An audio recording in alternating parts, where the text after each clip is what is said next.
HybridPhoto.pro recommends the fine lighting products from Dracast. Hi, I'm Joe Smithberger. We've had a lot of emails from the LinkedIn group of late about how to balance your lights to other sources. If you're a location photographer, you need to balance your lighting to what's at the location when you shoot. But also, if you have different kinds of lights in your setup, you're going to want to balance one to another. Now, over the past few months, I've learned a lot about continuous lighting sources. And the one thing that's become clear right from the beginning is that each brand and type of LED or fluorescent light has its own color signature. Two LEDs from different manufacturers will have different color. Sometimes identical lights from the same manufacturer that are just different ages will have unique color. Now, as a location photographer, I often have to correct my lighting to match what's already on set. Now, I needed to come up with a way to do that when I was away from the studio. Hopefully it's a technique that'll help you. You need a color target of some kind. I use my Color Checker Passport. And you need a camera that can display a 3-channel RGB histogram. If you've got those two things, you can set a custom white balance for the available light or the light that you're trying to balance to, and then you can use the RGB histogram to figure out what kind of gels to use. Now we make a custom white balance of that source using the target, and then we shoot a JPEG of the target and pull up the histogram.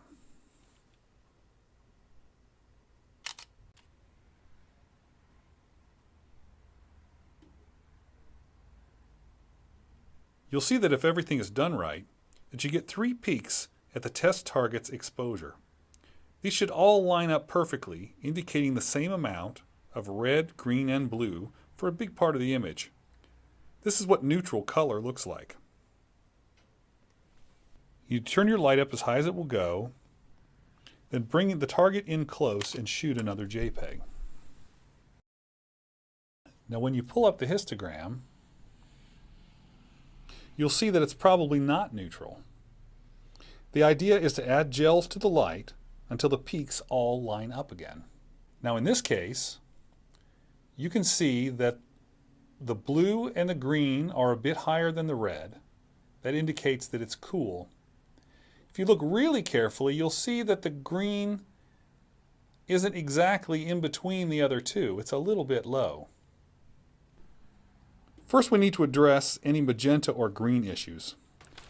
If there are none, the middle peak should be equal to the other two, or exactly halfway between. If it's higher or lower, you add green to raise it, or add a minus green or magenta gel to lower the peak. With a little practice, you'll get the feel of how much you need.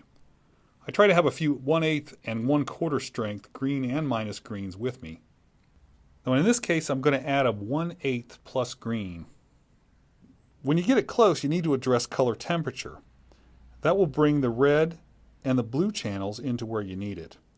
For that, you need a CTB blue gel to raise the blue and drop the red, or a CTO amber gel to do the opposite. A CTO will warm up the light so it increases red and reduces blue.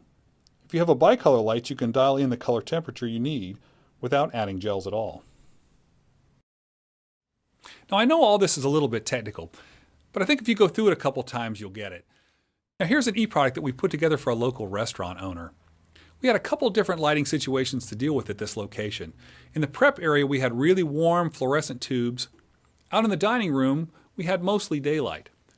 So in order to balance my LED panel to what we were finding in the prep area to do the food shots, we had to add a full CTO orange gel plus a 1/4 green. Once we did that, we turned on our lights, got everything set up, and did one more custom white balance with everything on at the same time.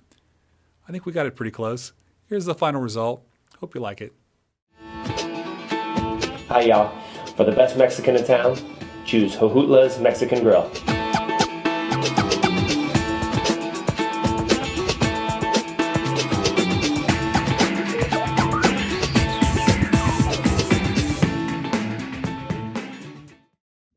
HybridPhoto.pro recommends the fine lighting products from Dracast.